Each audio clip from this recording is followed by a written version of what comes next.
এক এক করে মানুষ যখন মৃত্যুবরণ করতে শুরু করে দিবে, কিয়ামত নিকটবর্তী হয়ে যাবে, তখন আল্লাহ পাকের কাছে গিয়ে বলবে, ইয়া আল্লাহ, দুনিয়াতে এখন আর কোনো মানুষ নাই।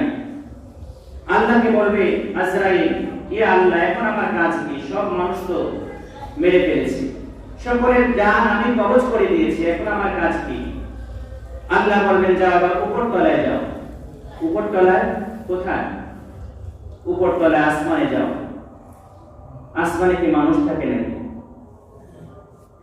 আসমানের মধ্যে যারা ওলামায়ে কেরাম যদি থাকেন তাহলে বুঝতে পারবেন, হাদিস শরীফের মধ্যে রয়েছে আসমানের মধ্যে 4টি আঙ্গুল রাখার মতো কোনো ফাঁকা জায়গা নেই। চিল্লায়ে বলেন সুবহানাল্লাহ। আল্লাহর সৃষ্টিতে ভরপুর এই পৃথিবীতে তো অসংখ্য অগণিত জায়গা ফাঁকা রয়েছে, 4টি আঙ্গুল রাখার মতো আসমানের মধ্যে কোনো জায়গা নেই।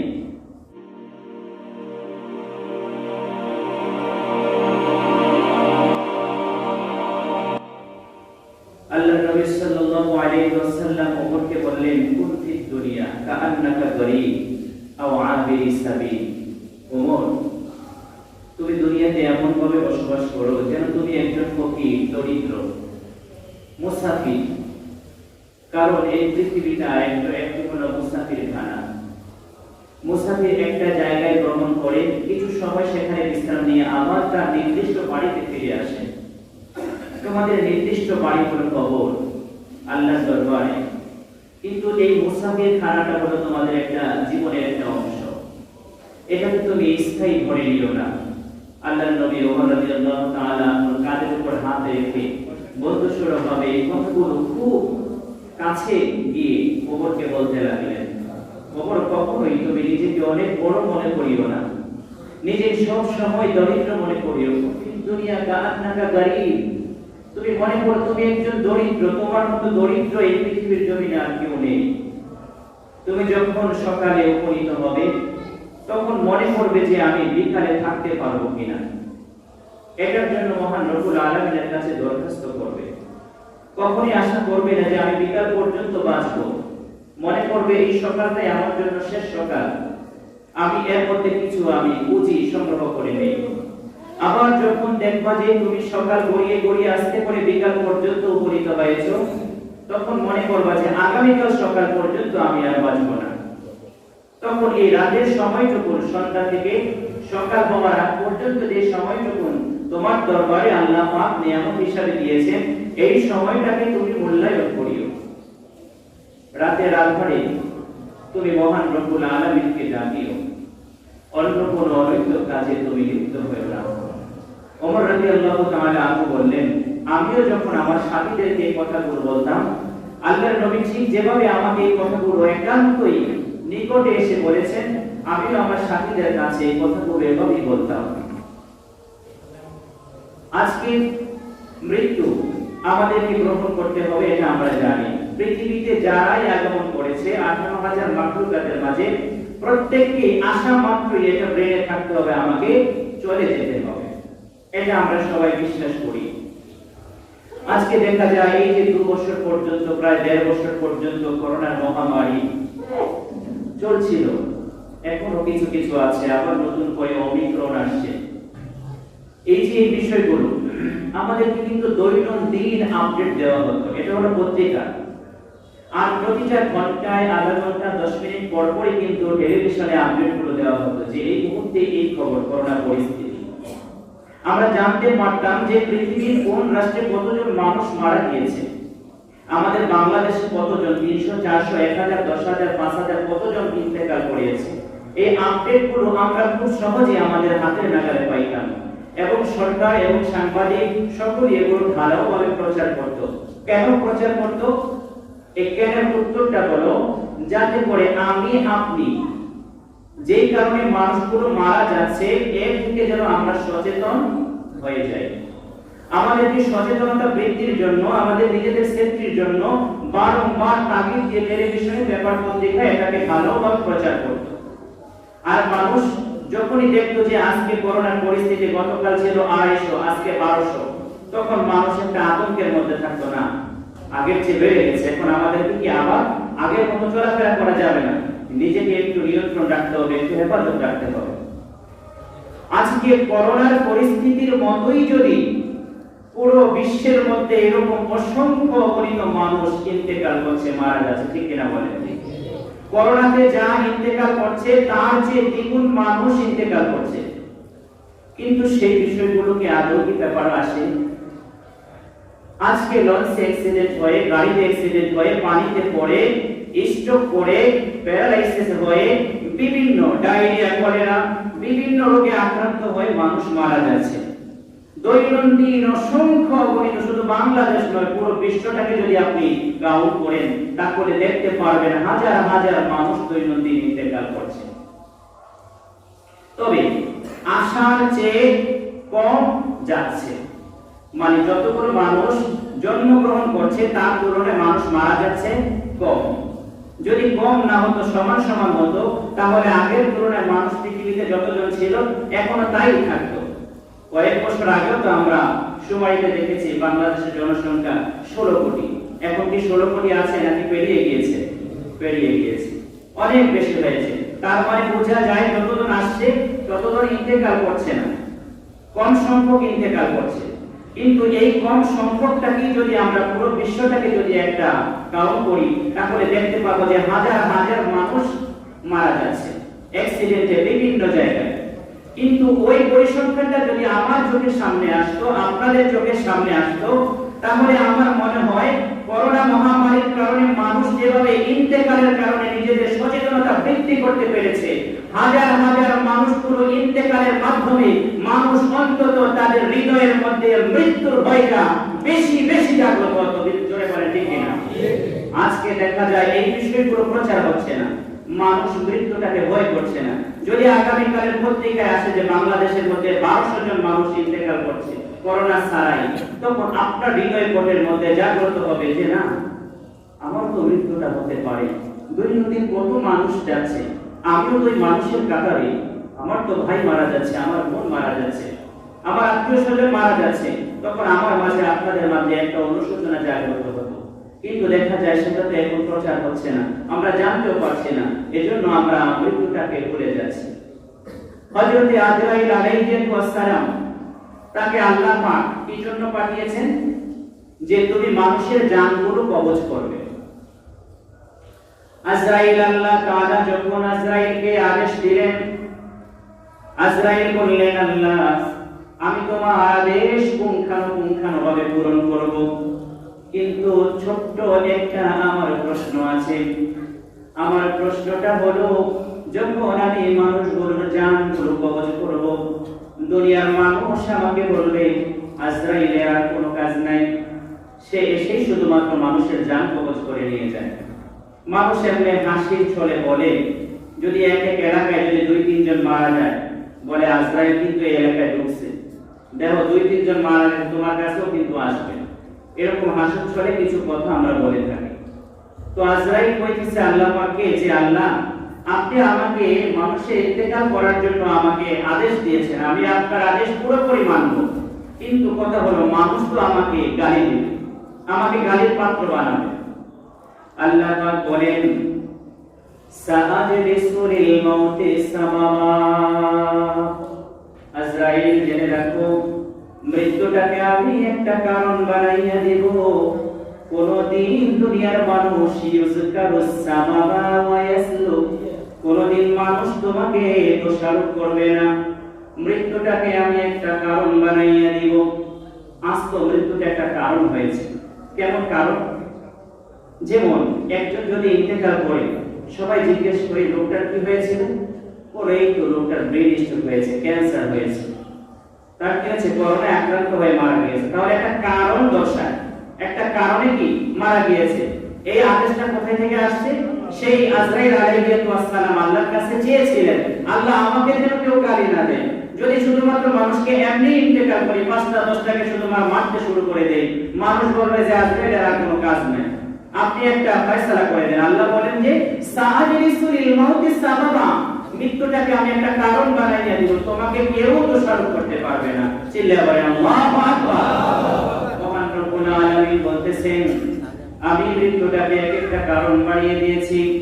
এই কারণে মানুষ বলে এই কারণে সে ইন্তেকাল করেছে, ওই কারণে ইন্তেকাল করেছে।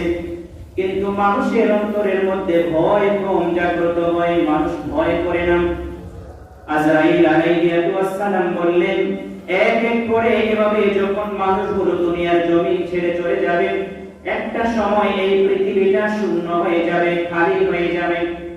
আল্লাহ তাবারক ওয়া তাআলা আজরাইলকে বলবেন, আজরাইল, দুনিয়ার জমিনে এখন কি আর কেউ বাকি আছে? মান বাকিয়া ফিল আরদ, দুনিয়াতে এখন কেউ বাকি আছে কিনা?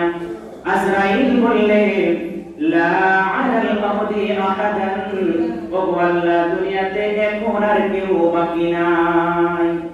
এক এক করে মানুষ যখন মৃত্যুবরণ করতে শুরু করে দিবে, কিয়ামত নিকটবর্তী হয়ে যাবে, তখন আল্লাহ পাকের কাছে গিয়ে বলবে, ইয়া আল্লাহ, দুনিয়াতে এখন আর কোনো মানুষ নাই।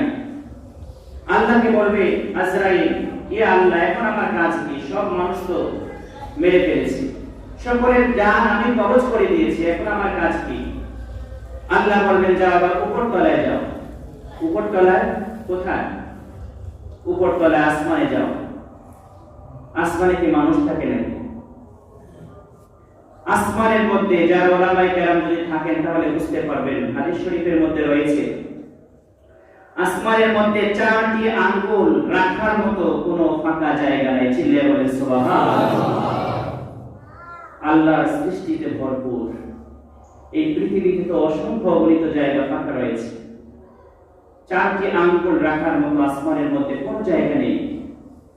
আল্লাহ বলেন, ইল্লাল মালাইকাতুন আও কাইমুন আও জালিসুন আও রাকিবুন আও জালিসুন আও সাজিদুন, আসমানের মধ্যে এমন অসংখ্য অগণিত আমার সৃষ্টিজীব রয়েছে, যারা কখনো কখনো দাঁড়িয়ে, কখনো সেজদায়, কখনো রুকুতে, কখনো বসে বসে সারাক্ষণ আমার তাসবিহগুলো পাঠ করতে থাকে। আল্লাহর অগণিত সৃষ্টিজীব আসমানের মধ্যে তারা তাসবিহ পাঠ করতে থাকে। আল্লাহ তাআলা বললেন, মালায়েকা যাও, আসমানের মধ্যে যারা রয়েছে প্রত্যেকের জানগুলো কবজ করে নাও। আল্লাহ তাবারক ওয়া তাআলার কাছে গিয়ে আজরাইল বলল, ইয়া আল্লাহ, আসমানের মধ্যে যারা রয়েছে তাদেরকেও খতম করে দিয়েছি, তাদেরকেও আমি শেষ করে দিয়েছি। আল্লাহ পাক বলবেন, এখন আর কারা আছে? বলবে যে ইসনা আশার, এখন শুধু 12 জন আছে। কয়জন? 12 জন আছে। কে কে? ইসরাফিল, মিকাইল, আজরাইল, আরেকজন হলেন জিবরাইল। এই 4 জন ফেরেশতা, মহান ফেরেশতা। এই 4 জনের সাথে আপনার আরশের নিচে যে 8 জন আছেন, আপনার আরশকে উত্তোলন করে রেখে দিয়েছে, এই 4 জন আর 8 জন, মোট 12 জন বাকি আছে। 12 জন ছাড়া আর কেউই দুনিয়াতে নাই। আল্লাহ তাবারক ওয়া তাআলা আজরাইলকে আদেশ করবেন, ও আজরাইল, যাও যাও, তোমাদের মধ্য থেকে যে 4 জন আছে, 4 জনের মধ্যে তুমি ছাড়া বাকি 3 জনের জানগুলোকে কবজ করে নাও। আজরাইল আলাইহিস সালাম ওই 3 জনের জানগুলোকে কবজ করে নিলেন। এখন আপনারা বলবেন যে এখন তাদের কবরগুলো কোন জায়গায় হবে? এই জেলা পরিষদের আমার মুসলিম ভাইয়েরা প্রশ্ন করতে পারে, হুজুর বললেন তো সবার জান কবজ হয়ে গিয়েছে, এখন এই যে জিবরাইল, মিকাইল, ইসরাফিল 3 জনকে ইন্তেকাল করলো, এদের কবরগুলো কোন জায়গায় হবে? এই পৃথিবীর জমিনটা একেবারে ছোট একটা জায়গা। এটা যেমন আমার জীবনের জন্য ছোট, ঠিক পরিধি আকারেও এটা অত্যন্ত ছোট। বাংলাদেশের আয়তন মাত্র 1,47,000 বর্গ মাইল। পুরো পৃথিবীর আয়তন হলো 51,01,05,000 বর্গ মাইল। এই ছোট্ট একটি জায়গা, এই 51,01,05,000 বর্গ মাইলের মধ্যে মাত্র মাটি হলো 29 ভাগ। কয় ভাগ? 29 ভাগ। বাকি 71% হলো আপনার জল, নদী, নালা, খাল, বিল, মহাসমুদ্র, সমুদ্র। এই বিষয়গুলো দ্বারা 51% ঘেরা, আর মাত্র এই 29% এর মধ্যে মানুষের বসবাস। তাহলে ছোট্ট একটা ভূমি, এই ভূমির মাঝে জিবরাইলের কবর খনন করা যাবে না। কেন খনন করা যাবে না? পুরো পৃথিবীটাকে যদি একটা কবর বানিয়ে দেওয়া হয়, তারপরও জিবরাইলের এই অর্ধেক দেহ আসবে না। চিল্লায়ে বলেন সুবহানাল্লাহ। আল্লাহ পাক বলেন জিবরাইলের দেবর বর্ণনা দিতে গিয়ে নবী করিম সাল্লাল্লাহু আলাইহি ওয়াসাল্লাম বলেন জিবরাইলের মাথাটা যদি উত্তোলন করে সাত আসমানের উপরে গিয়ে তার মাথাটা উদিত হয়ে যায়, জিবরাইলের পাগুলো যদি তার করায় তাহলে জমিনের সর্বশেষ স্তরে গিয়ে তার পাগুলো ফেলে দেয়। এত বিশাল দেহধারী একজন ফেরেশতা, তাহার কবর খনন করতে হইলে তো আসমান এবং জমিন পুরাটাকেই কবর বানিয়ে দিতে হবে। আল্লাহ নবী বলেন জিবরাইলের পাখাগুলো যখন মেলা হয় ৭০০০ পাখা, উত্তর থেকে দক্ষিণ, পশ্চিম থেকে পূর্ব থেকে পশ্চিম, এই গোটা পৃথিবীটা তার পাখা দ্বারা পুরো পৃথিবীটা আবৃত হয়ে যায়। এমন একজন ফেরেশতার কবর দুনিয়ার জমিনে কোন মানুষের পক্ষে করা সম্ভব নয়। আল্লাহ তাবারক ওয়া তাআলা বলেন আমি আজরাইলকে হুকুম দিলাম এই তিনজন ফেরেশতাকে ইন্তেকাল করানোর জন্য। এই তিনজন ফেরেশতা ইন্তেকাল হয়ে গেল। আল্লাহ তাবারক ওয়া তাআলা সর্বশেষ জিজ্ঞেস করলেন আজরাইল এখন কারা বাকি আছে? বলল তিসআতুন, ৯ জন বাকি আছে। কে কে বাকি আছে? আল্লাহ আমি বাকি আছি। আপনার আরশের নিচে যে ৮ জন আছে ৮ জন বাকি আছে। আল্লাহ পাক বললেন যাও আরশের নিচে যে ৮ জন ফেরেশতা রয়েছে এই ৮ জন ফেরেশতাকেও তুমি খতম করে দাও। আরশের নিচে আবার কতটুকু জায়গা? আজরাইলের খতম করতে তো বেশি সময় লাগবে না, ঠিক কিনা বলেন? কারণ পৃথিবীটাই যদি ধ্বংস করে দিতে পারে, আসমানটাই যদি ধ্বংস করে দিতে পারে, তাহলে আরশ তো ছোট, এটা আমাদের ধারণা। কিন্তু নয়। আল্লাহর নবী সাল্লাল্লাহু আলাইহি ওয়াসাল্লাম আরশের বর্ণনা দেন যে আমাদের প্রথম আসমানটার পরিমাণ কত, দ্বিতীয় আসমানটার পরিমাণ কত, তৃতীয় আসমানের পরিমাণ কত, এভাবে করে সপ্তম আসমানের পরিমাণ কত। একটি উদাহরণ দিলে খুব সহজেই বুঝতে পারবেন। আমাদের বাঙালিরা দেখবেন খেলাধুলা করে, কেউ ক্রিকেট কেউ ফুটবল, এই দুটি খেলার মধ্যেই কিন্তু বেশি মানুষের মনোযোগ। আর অন্যান্য খেলাগুলো একটু সিজনালি খেলা, এই দুটো খেলার মধ্যেই কিন্তু বৈশ্বিকভাবে খেলাধুলা হয়। আমাদের বাংলাদেশের মধ্যে ফুটবলের আন্তর্জাতিক কোনো স্টেডিয়াম নেই। বিভিন্ন দেশের মধ্যে আপনারা যখন টেলিভিশন ওপেন করবেন তখন দেখতে পাবেন যে বিশাল স্টেডিয়াম, লক্ষ লক্ষ মানুষ ওই স্টেডিয়ামের মধ্যে একই সাথে বসে খেলাধুলা দেখতে পায়। ওই বিশাল স্টেডিয়ামের মাঝে যদি ফুটবলটাকে রাখা হয় কতটুকু জায়গার প্রয়োজন হবে? সর্বোচ্চ এতটুকু। এই যে আমি হাত দিয়ে দেখিয়েছি, ফুটবলটা এর চেয়ে বড় নয়, এতটুকু ফুটবলটাকে এতটুকু জায়গার মধ্যে রাখা যায় এই বিশাল স্টেডিয়ামের মাঝে। আল্লাহর নবী বলেন দ্বিতীয় আসমানটার কাছে প্রথম আসমানটা এত ছোট, যেমন ভাবে এই পুরো স্টেডিয়ামের মাঝে বলটা যত ছোট, দ্বিতীয় আসমানটা এত বড়। যদি এই প্রথম আসমানটাকে যদি দ্বিতীয় আসমানের সামনে রাখা হয় তাহলে এই এতটুকু জায়গার প্রয়োজন হবে। আবার যখন তৃতীয় আসমান কতটুকু বড়, দ্বিতীয় আসমান থেকে তৃতীয়টা কতটুকু বড়, ঠিক তদ্রূপভাবে পরিমাণ করে আল্লাহ তাবারক ওয়া তাআলা বলেন সপ্তম আসমানটা সবচেয়ে বড়, সবচেয়ে বিশাল। চিল্লায়ে বলেন আল্লাহু আকবার। মহান রব্বুল আলামিন বলেন আমার ওই সপ্তম আসমানের উপরে, পুরো আসমানটার উপরে একটা সমুদ্র রয়েছে। কি রয়েছে? সমুদ্র রয়েছে। এই সমুদ্রের মাঝে আমার আরশটা রয়েছে। আরশের নিচে ৮ জন ফেরেশতা তারা মহান রব্বুল আলামিনের আরশটাকে বহন করতেছে। এই ৮ জন ফেরেশতার বর্ণনা থেকে বলেন আল্লাহর নবী যে ৮ জন ফেরেশতা একজন থেকে আরেকজনের দূরত্ব কতটুকু? আল্লাহর নবী হাদিস শরীফের মাঝে বলেন একটি ফেরেশতা থেকে আরেকজন ফেরেশতার দূরত্ব হলো ৫০,০০০ বছরের রাস্তা।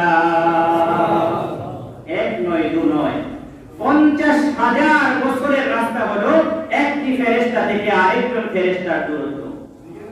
আর যেই ফেরেশতাটা ৮ জন ফেরেশতা আল্লাহর আরশকে বহন করে আছে, তাদের এই কাদের বর্ণনা দিতে গিয়ে আল্লাহর নবী সাল্লাল্লাহু আলাইহি ওয়াসাল্লাম বলেছেন যে ইয়াতাকিদু সাবউ মিআতু আমি, এই কাজটা হলো আমাদের একজনের কাজ সর্বোচ্চ গেলে ১ বিগতের অনেক কম, অর্থাৎ 3 ভাগের 2 ভাগ, এক বিগতে 3 ভাগের 2 ভাগ হলো আমাদের কাঁধ। আর তাদের কাঁধের বর্ণনার দিকে আল্লাহ নবী সাল্লাল্লাহু আলাইহি সাল্লাম বলেছেন